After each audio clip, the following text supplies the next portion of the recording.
Everyone knows if you shake up a carbonated drink, it explodes. But why is this? Well, here I have an identical bottle with a pressure gauge fitted to it, and I want you to make a prediction right here.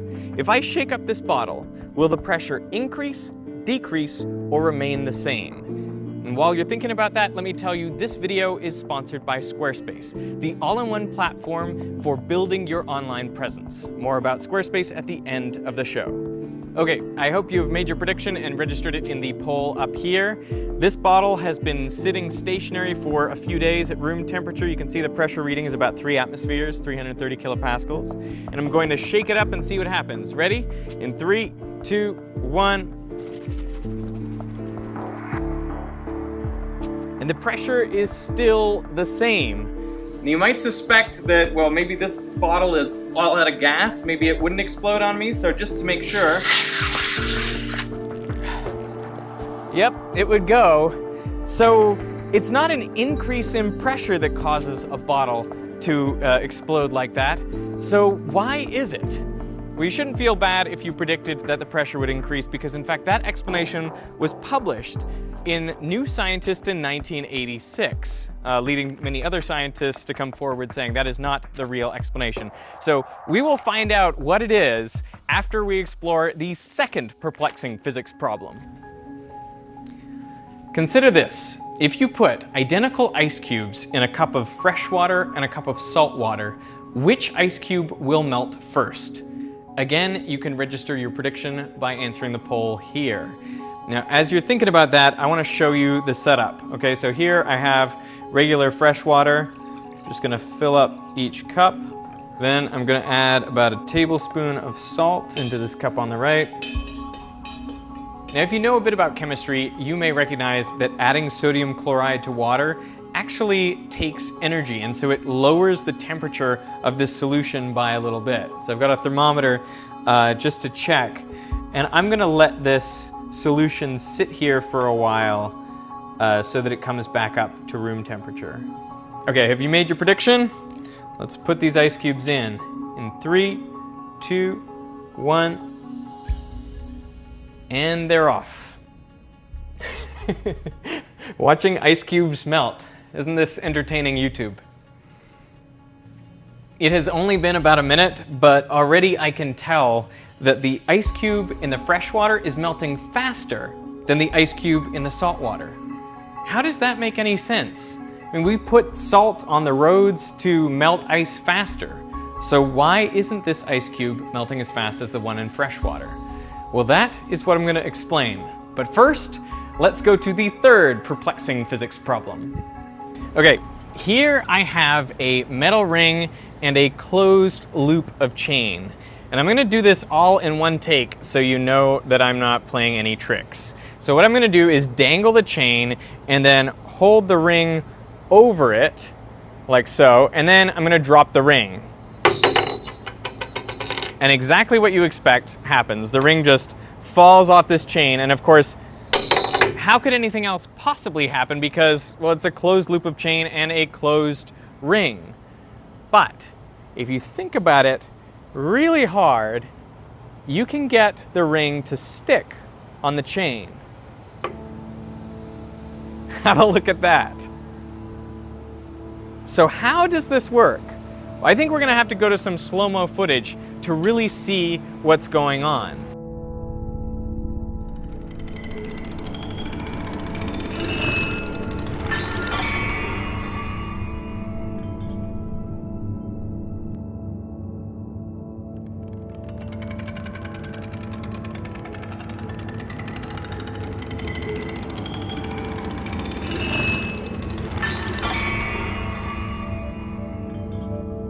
Now, I'll let you in on the secret.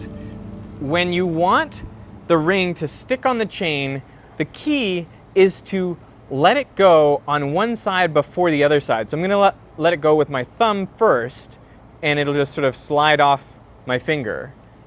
And by doing that, the ring will stick on the chain. It introduces just a little bit of rotation so that the ring rotates about 90 degrees and slides down the chain like this. As it does, these pieces slide up the sides. And when you get to the bottom, it's almost like this piece at the bottom gets sucked into the middle of the ring, and then at the last minute gets pulled around, and it snaps on, and it's locked on like that.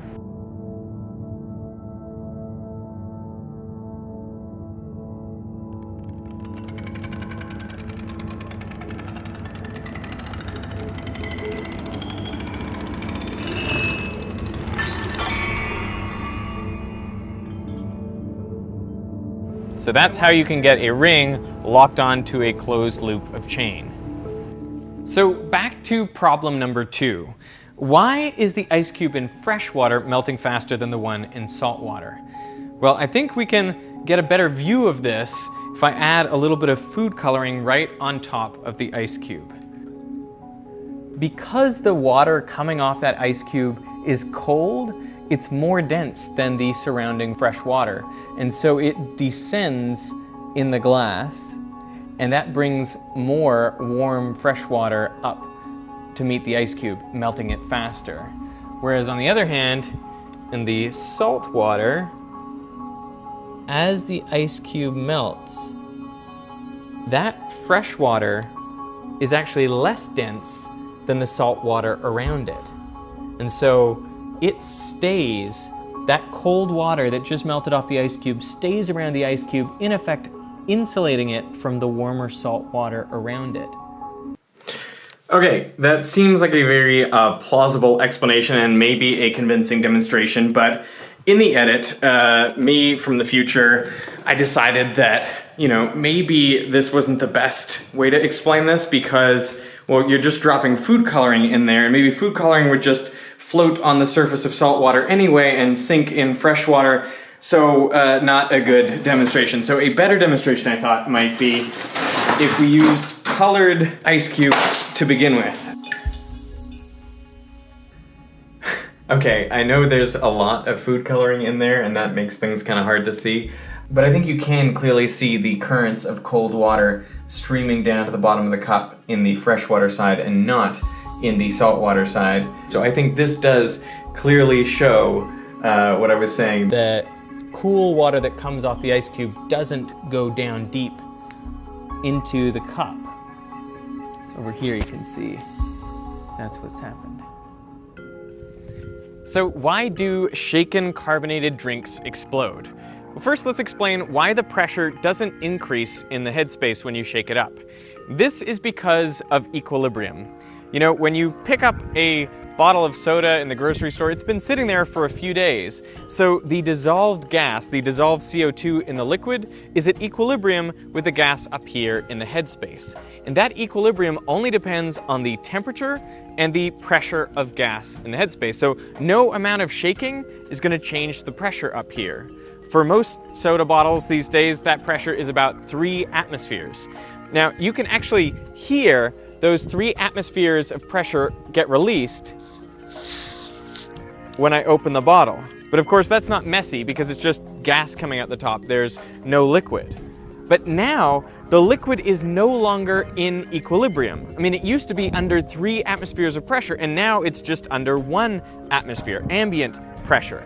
And so because of that, there is more dissolved CO2 in this liquid than would be at equilibrium at this pressure. And so the CO2 starts to come out of solution and, well, those are the bubbles that you taste. That's why this drink is fizzy. Non-equilibrium beverage. And if you leave it open, those bubbles will keep coming out until the whole drink goes flat. Now I'm gonna put the pressure gauge on top of this bottle so we can actually see the CO2 coming out of solution and increasing the pressure right here. And if I left this bottle alone for long enough, the pressure would eventually come back to equilibrium, 3 atmospheres. But as you can see, it is a very slow process. And that's because it's actually quite hard for dissolved gas like CO2 to spontaneously come out of solution. One way that I can accelerate this process is by introducing nucleation sites into the liquid. And one example of a nucleation site is a tiny gas bubble. So if I shake up the bottle, what I'm actually doing is introducing little nucleation sites, tiny air bubbles, into the liquid, and that makes it easier for the CO2 to come out of solution, and so we'll see this pressure increase much more rapidly. You ready? I'm gonna shake it up in 3, 2, 1. And there you see the pressure has quite quickly come back to about 3 atmospheres, 320 kilopascals. So if you shake up a closed carbonated drink that's been at equilibrium, well, you are not increasing the pressure in the bottle, but you are introducing tiny air bubbles into the liquid, which act as nucleation sites. Some of them cling to the walls of the bottle. So when you go to open it, those bubbles do 2 things. First, they expand due to the decrease in pressure, and that pushes up the liquid above them. And second, they act as nucleation sites, allowing the dissolved CO2 to come out of solution much more rapidly, and so that's what leads to the carbonated drink explosion. But this suggests a way to disarm a shaken carbonated beverage, and that is by flicking the walls of the bottle. That gets rid of those bubbles that are clinging to the sides and allows you to open the bottle without incident. Ha! It worked. Now, is there a way to introduce nucleation sites into a carbonated drink without shaking it? Yes, that's exactly what you're doing when you put a Mentos in a carbonated drink. The rough surface of the Mentos acts as a nucleation site, which allows the CO2 to come out of solution much faster, creating the soda fountain. Me again. So when I showed this video to Diana, the physics girl, she asked whether paper straws have more nucleation sites than plastic ones. And to be honest, I'm not sure about the research around this, but there are some other YouTube videos showing how drinks overflow when you put a paper straw in, and also my little preliminary analysis with this paper straw show that it does indeed create more bubbles than a plastic straw. So if you needed another reason to hate paper straws, well, there you go. They make your carbonated drink more fizzy as it comes up the straw. This has been 3 perplexing physics problems. If you have any other perplexing science problems, put them in the comments below. Hey, this portion of the video is sponsored by Squarespace, the all-in-one platform for building a professional website, online store, or portfolio. In fact, about a year ago, I remade my website, Veritasium.com, on Squarespace, and I found it so much quicker, easier, and cheaper than going through a web developer who I always had to contact in order to make changes. Squarespace gives me great analytics, so I can see who's coming to the site and when, from where, and what they're spending the most time on. And that allows me to see what people are really enjoying, which helps me decide what to make next. Now, if you're just getting started, well, you can purchase your domain directly through Squarespace, which saves you the hassle of setting up domain name servers and all that kind of stuff. Plus, each domain comes with free Whois privacy, because nobody wants a domain that reveals all your details. And if you want to run email campaigns, Squarespace can do that, making the look and feel of all your communications consistent. Or how about an online store? Squarespace can do that too, with e-commerce templates, inventory management, streamlined checkout, and secure payments. So it really is the all-in-one online platform, and you get 24/7 email support. Anytime, day or night, you can reach a Squarespace employee in their offices where they will respond to your query, typically in about an hour. So what are you waiting for? Check out squarespace.com for a free trial, and when you're ready to launch, use code Veritasium to save 10% off your first website or domain purchase. So I want to say thanks to Squarespace for sponsoring this video, and I want to thank you for watching.